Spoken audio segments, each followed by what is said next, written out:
Hello, today we'll be discussing the role of mergers and acquisitions in the civil aviation sector. Prior to this discussion, we all conducted our own separate research surrounding a range of literature, and today with this discussion we're going to try and apply what we've learned to provide some recommendations. Firstly, I'm going to start with Adam. Why do you think a firm in the first place would want to grow using mergers and acquisitions? Well, Jamie, there are environmental motives. So my previous work has shown the difficulty of competing in the airline industry. M&A allows fast access to market and distribution channels. There are also financial reasons. M&A can reduce industry competitiveness and the larger entity may be able to develop some cost efficiencies, allowing higher profits. Two LFAs merging would be able to obtain some economies of scale by spreading costs over more customers and flights and through larger fleets. In extreme cases, there is also the opportunity to strip the assets of a bought company and sell them for a profit. There are also capability motives, as a combined company could benefit from additional capabilities and potentially synergies. The companies can learn from one another and become more efficient. So those are all positive endorsements of M&A, but it's important to recognise there are many examples where M&A has failed. A KPMG report found that 83% of mergers failed to deliver value for their shareholders. This could be for many reasons, such as the misalignment of shareholders and management interests, differences in culture between the two firms, and issues around integration and transferring capabilities. Those are all important considerations when thinking about potential mergers. So I did some research to see what academics thought, specifically looking at the low-fare airline sector. I thought one interesting fact that was relevant to this discussion. By 2011, 110 low-cost carriers had entered the EU market. Only 32 had survived. The rest had either gone out of business, been acquired, or merged with a competitor.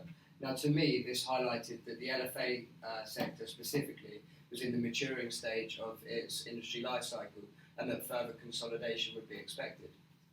And so I looked at a few M&A papers myself, and they highlighted that fleet compatibility, business culture, and network advantages are the main motives for these mergers. So under this rationale, airlines would look to merge with a firm with a similar fleet, a comparable culture and a complementary workforce. Cool. I focused my research on Ryanair because I thought it was an interesting airline to look at and it fit well with my portfolio. Given the size and the strength of its position in the European market, I don't think it would benefit from merging with a lower or smaller airline.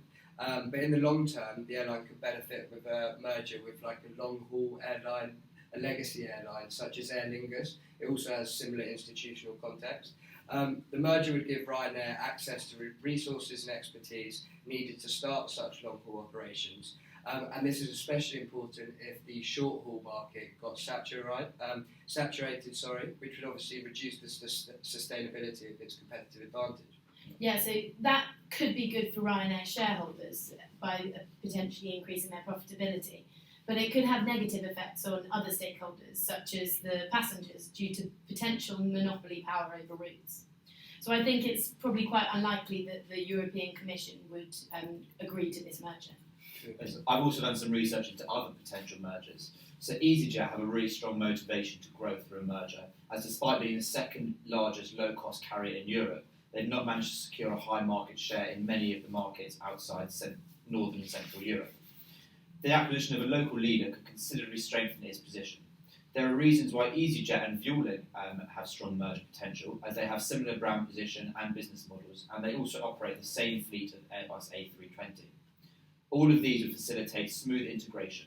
Moreover, EasyJet has experience of growth through previous mergers, and it can take advantage of the valuable know-how which would help to overcome any pitfalls during the process.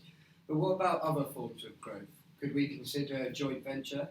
This could potentially reduce the transaction costs incurred when acquiring another firm like Vueling by setting up a wholly owned subsidiary. It could also get around the stringent antitrust restrictions that is in place for mergers and acquisitions. From the research I've found, joint ventures are much more relaxed in terms of the law around it. Yeah, and also mergers can have extremely high management costs. For example, when an airline acquires another firm like Vueling, it acquires their employees and with it their culture and their routines. It can be particularly difficult to integrate employees due to differences in corporate culture. And with Vueling being a Spanish company and EasyJet an English one, issues of national identities could also be thrown into the mix. So a joint venture would allow management to kind of test the waters and develop mechanisms that attempt to resolve the cultural issues. And then if the companies do become more culturally integrated, then there could be potential for the merger to go forth in the future. I also think that from an employee perspective, for both airlines, a joint venture would be more favourable, as they would face a lot lower risks of losing their jobs. I definitely agree with that. Although not all of the synergies you mentioned may be realised through a joint venture, the risks involved for EasyJet would be significantly reduced and shared with their partner. EasyJet alternatively could achieve growth organically, perhaps by horizontally integrating into the long-haul air market. By developing their internal resource and capabilities, similar to the way Norwegian Air have done so, EasyJet could gain additional market access while simultaneously retaining complete control of their company and avoiding potential culture clashes. Well, thanks, guys. I think we've got a good insight onto the role of mergers and acquisitions in civil aviation and the alternative perspectives. Thanks for doing the research. It's been insightful. Thank you. Cheers. Thanks, guys.